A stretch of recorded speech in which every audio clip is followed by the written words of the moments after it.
paa at himbing at ang una ko nakita sa pagdilat sa umaga. Sa pares yung sapatos kamukha nyo sa akin. Lumapit ako, tinignan ng sapatos, walang katugad-tugad na sa akin na ito. Paano nabuo, di ko po alam. Ito na nga siguro yung pinaglaruan.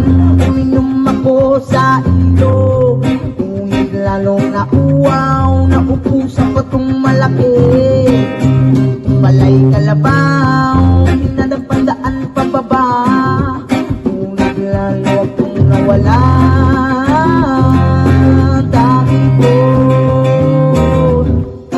Tabi po, palabiro, mapaglarong kanto. Tabi po, palabiro, mapaglarong kanto. Tabi po, palabiro, mapaglarong kanto.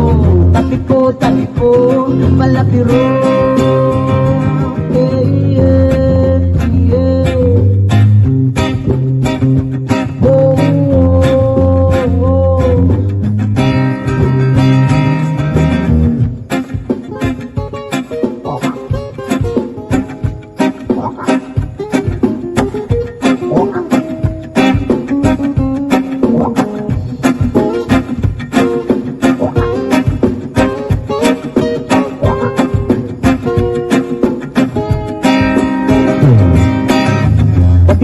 Tabi po, palabiro, mapaglarong kanto.